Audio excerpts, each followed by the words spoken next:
I'm in my 40s and I've been studying Japanese every single day for the past 18 months. 4 months ago, I've made a decision to cut out Anki, BAM, like a cancer from my study routine. Since then, I've been learning Japanese without any flashcards or any other spaced repetition system. So how did that go? And what did my study routine look like? And have I actually learned anything new in the last 3 months? Well, that's exactly what I'm going to be covering in this video. By the way, this is part 2 of my 18 months update. In part 1, I've covered every single piece of media that I've engaged with in the last 3 months since my last update. So if you're interested in that, go and check that one out first. The biggest takeaway for me since the last update is that it is irrelevant to talk about studying the language for months and years without actually talking about the amount of hours you've spent actively engaging with that language. And so, 18 months in, here are my stats. In the last 3 months, I've clocked a total of 407.5 hours with the language. Out of that, 79 hours is kanji, 2.5 hours of speech accent, 271 hours of listening, 36 hours of reading, and 19 hours of gaming, averaging daily 4.5 hours. Now, I do have to mention that the kanji, 79 hours, a lot of it is reading graded readers, but I did only clock it as kanji. So, total, for the last 18 months, I've clocked 1,476 hours. 564 of that was active study, and 912 hours of that was immersion, averaging daily 2.7 hours. So just to compare my daily average hours, 4.5 hours daily for the last 3 months basically doubles the daily average from the last update. So the second biggest takeaway for me was that once you're past the beginner stage, when your progress is so rapid that you can easily see that you're getting better in the language, the progress is actually much harder to measure. The idea of knowing a word is actually quite fuzzy. So, when you say you know a word, does that mean that you can recognize it when it comes up in a flashcard? On Anki, for example. Can you recognize it when you encounter it in the wild, though? Can you recognize it when you're reading it if it's in kanji? What about when you are actually listening to something, like a drama or anime? Can you recognize it then? Have you tried speaking and using that word? Can you actually recall it and use it naturally? See, all of this, of course, there is a progression there baked in, but it's very, very easy to overestimate your comprehension in the language. And I have been doing that for the past 18 months.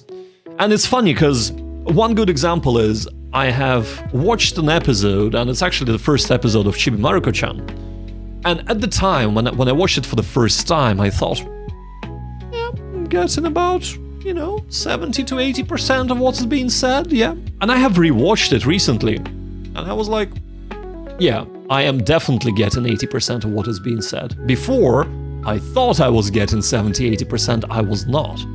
I was getting the general gist of what's being said, but not actually every single nuance. And that is very easy for your brain to kind of trick you to think that you are better at the language than you are. But of course, language will always humble you, and you will realize, hey, I understand much more now, but how much I was actually understanding before? God damn. But yeah, so that's the gauging of the progress, and of course this is especially relevant to my no Anki experiment. But before we go and dive into that, do let me know, do you measure progress in the language, and how do you do it? Is it with the word counts? So you check your Anki stats? Or maybe by the amount of words that you have actually read altogether? Or do you just, wing it? Like I have sort of done in the last 3 months. But this leads me nicely to my 4 months no Anki experiment. So 4 months ago, I said no Anki or either any other SRS flashcards in my system. And I've done it gradually. So first, I've stopped taking new cards in Anki. About a month later, I've stopped reviewing any new vocab in Anki. However, around that time, I've started relearning the kanji. And so I was taking in new kanji and reviewing the kanji. But about a month later, I've also stopped doing that. So Anki-free, completely Anki-free, was about 2 months' time. Let's start with the positives first, and then we'll talk about the negatives later, and we'll do the conclusion. First of all, the positives. When I was doing Anki, it was this dark cloud of dread that was hovering above my head all day and every day long. I had to do Anki. If I didn't do it first thing in the morning, and it was very hard to do it because I did not want to do it, I would struggle with trying to do Anki the whole day. And at the end of the day, it would still not be done. I would feel like crap. And not only that, but because, but Anki is like, I have to do a minimum of that. And I wouldn't do any other thing in Japanese. That was completely removed.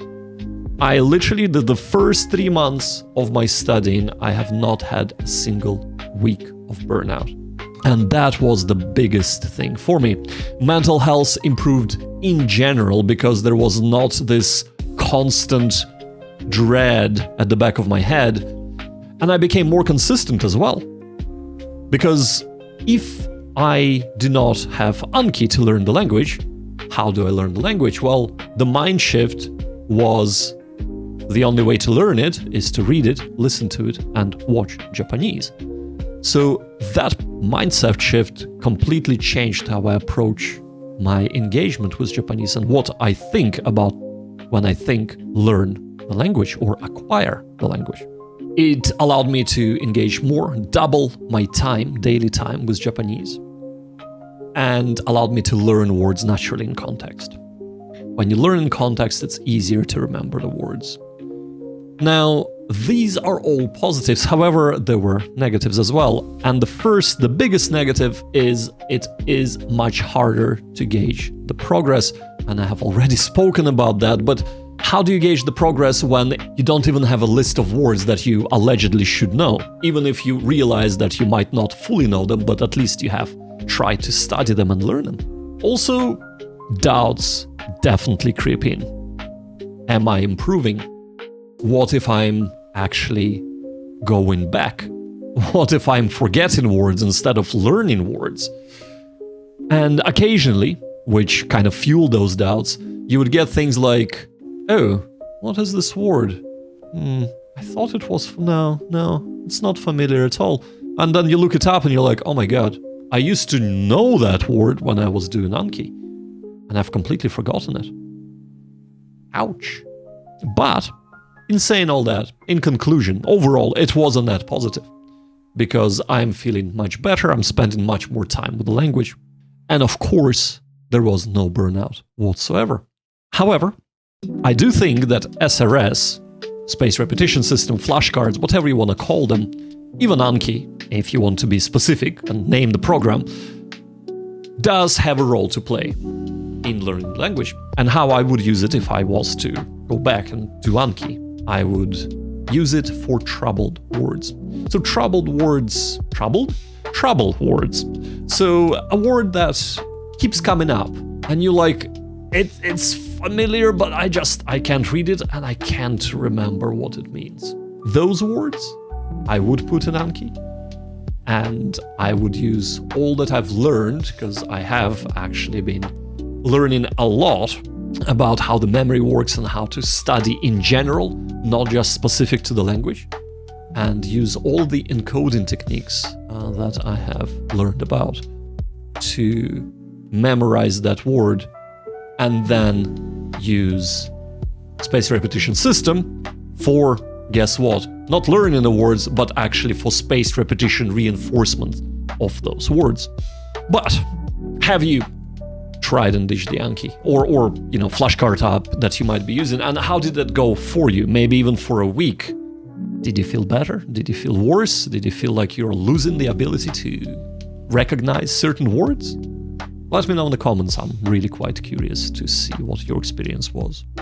As for me, I will be testing the JPDB, so JP database is jpdb.io. It's a dictionary, it's a flashcard system, there are actually a lot of things there. But let's talk about specific skills, they're important. Let's start with listening. This is definitely my strongest skill. So before we talk about that in detail, let's define the progression in the language that I really, really like. I found that on the internet and I've seen it a number of times, and I really think that's the best way to gauge your progress in the language. So it starts with you know nothing. That's the base level. The level above that is you know some words. You can recognize some words. The level above that is you can recognize some phrases. The level above that is you do not recognize some phrases. So basically you get everything else, but some phrases elude you. The level above that is you do not recognize some words, and the level above is, of course, fluency.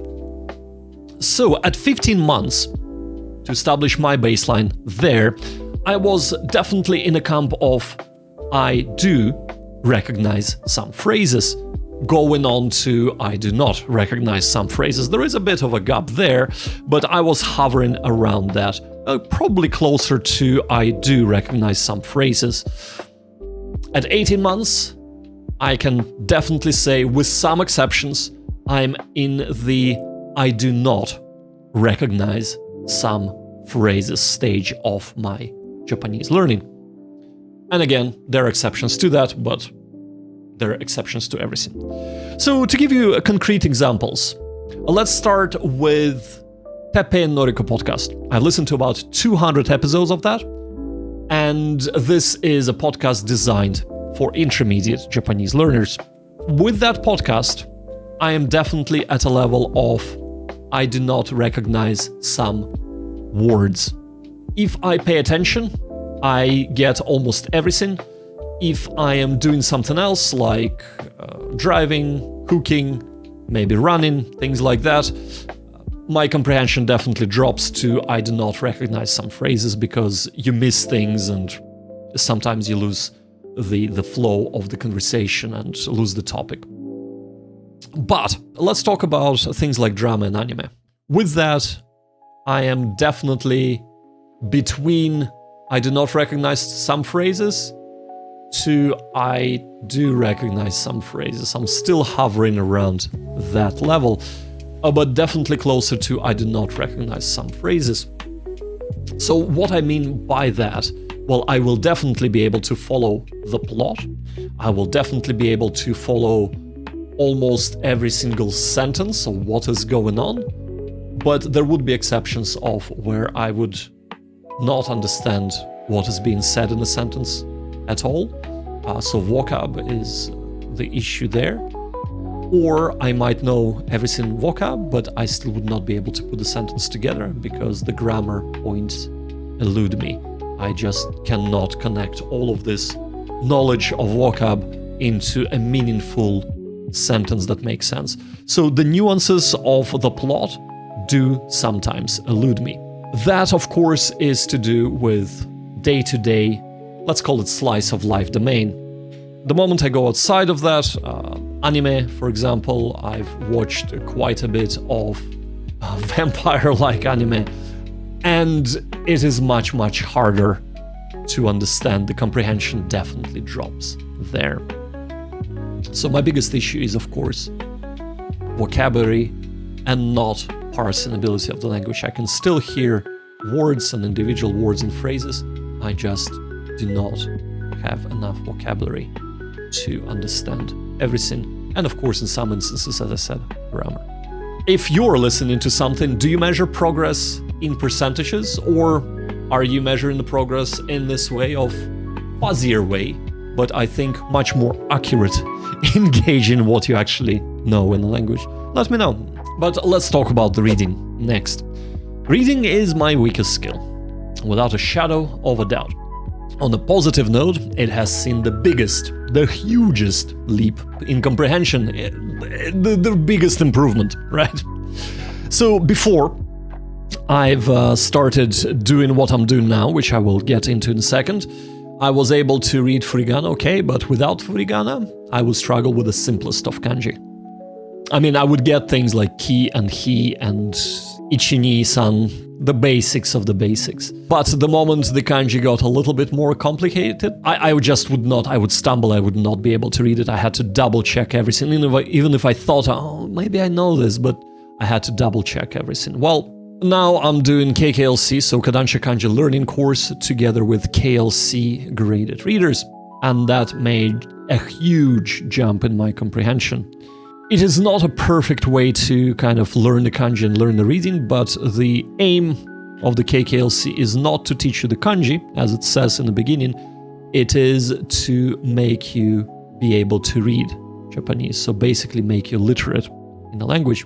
It does that really well for the most part. So everything became easier. I'm able to follow the Japanese subs much easier, to read Japanese signs much easier. I'm playing Phoenix Wright Ace Attorney visual novel, and that has become much more easier to read. So things without furigana. The biggest downside of the KKLC, well, there are two downsides. The first downside is that while it does use native material, some of the material that the native material is taken from for the graded readers is technical. What do I mean by that? We're talking about law texts. We're talking about science textbooks, things like chemistry or physics and things like that, which is okay if you want to go to school and or are in the chemistry and physics and law field, but it is not okay if you're just trying to struggle through the language to begin with. So even though it touts to be I+1, so just above your level, which is fantastic, of course, and it does that to a certain degree with only showing you the kanji that you have learned so far, the words that it serves you are quite advanced and not necessarily what you want to be learning to begin with anyway. The second biggest negative is it's boring.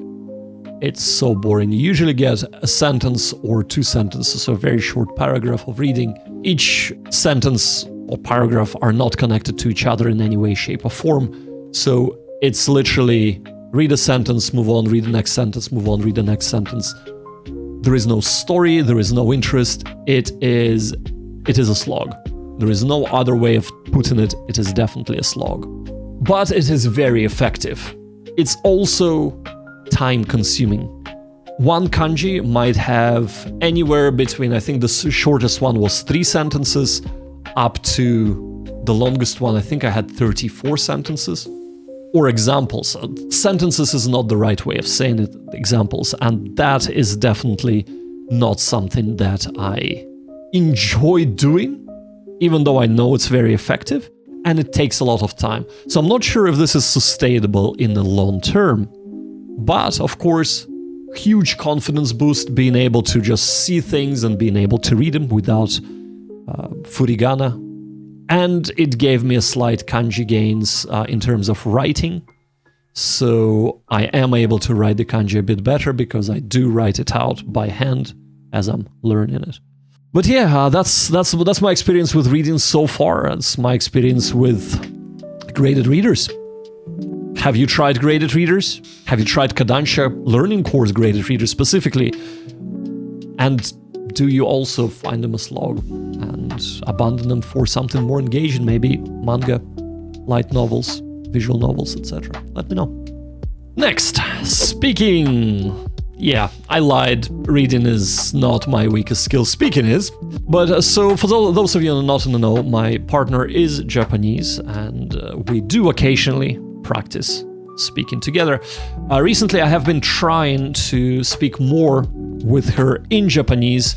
However, when you first get together and you find a common language that is not Japanese, it was English for us, it is very, very hard to switch to Japanese because all of a sudden from 100% comprehension, being able to talk about advanced topics, you go down to the level of shogakusei, right? Primary school. If that. So, while I have asked my partner to correct everything I say, including pitch accent, if I say it wrong, the practice, if you want to call it that, is too irregular to see any real progress. But I have started doing that, though I thought it was worth mentioning it here. And talking of pitch accent, I have also just started learning about pitch accent, and I've been doing minimal pairs training. The first time I've done minimal pairs training, I got about 82, 83%. I'm like, yeah, okay, yeah, right. It's not perfect, but it should be fairly easy to get to 90%, maybe 95% even, of recognition. I should be able to do that, no problem. So after doing it for a while, I hover between 71% and 81%. Maybe the sample size for the first try wasn't large enough. Probably wasn't. There is a lot of work to be done to recognize the minimal pairs. And what minimal pair training is, for you not in the know, is quite simply you get two similar sounding words, or the same word, but with a different pitch accent. And the idea is that you have two options to choose from, and you have to choose the correct one. The good thing is that you get immediate feedback, so if you've chosen the wrong one, you can click on the correct one and then click on the wrong one and hear the difference. And this is the only way to train your ear to recognize pitch accent if your native tongue is not the one that uses pitch accent. So I am now noticing pitch of new words I learn much better than before. I do not always get it right, but my brain is paying attention to that, so hopefully I will be able to improve on that as I progress. So yeah, that's pretty much it. But do you care about pitch accent? Are you in the camp of who the hell cares? I just want to be able to express things and nobody notices it anyway. Or are you in the camp of, well, it is natural part of the language? I'm in that camp, so I better learn that and try to speak it so that people would actually be able to understand me. Alright, so what's the next step? So what are my plans to keep going forward for the next 3 months? Well, I'm gonna keep listening to the Noriko and Teppei podcast. I want to finish that. About over 300 episodes, about 100 hours, so not that long. I'm gonna expand my pitch accent practice as well, but my biggest push is gonna be reading. So to that effect, let's talk about JPDB first. So I am using that to track my progress, first of all. So I want to, again, have a central database that tracks all the words that I know in Japanese. I think it's kind of a good gauge to roughly know where you are and where you need to push in terms of vocab. I will be using SRS for the next 3 months to test how I get on with that. And of course, reading is the big push, so I want to be able to finish Phoenix Wright Ace Attorney. Before that, at least the first visual novel. I want to try something else, so just a change of pace. I am thinking of Narcissu 1 and Narcissu 2. They're very short visual novels, both of them, and they kind of continue the story from 1 to 2, so I want to do them as well before the end of the 3 months period. I also want to finish the another series of manga. I've only ever finished 2 series, so Karakai Jouzo no Takage-san, 20 volumes I think, and Yotsubato, which is 15 volumes. I finished all of them, so I want to finish another series. Thinking of Battle Royale, I've already kind of finished the first book of Battle Royale, so the first volume. I think there are like 17, 18 volumes altogether, something like that. So maybe that. And I want to read at least one more book before the next update. So as for the studying in general, and actually YouTube in particular, I will keep doing my weekday study with me streams. So if you want to join, if you're serious about studying Japanese, join me at 2 o'clock British summer time. We'll be switching to just GMT once the winter time kicks in, until 6 o'clock every single weekday. And of course, I will also be looking to try and continue my speaking practice. So that's where I am after 18 months of studying Japanese. What about yourself? Have you been studying for a while? Or are you still thinking of starting? And if so, what's stopping you? Do it! Do it now! Yeah. But yeah, until next time, new videos will be coming soon, so それじゃあ、また今度! Bye bye!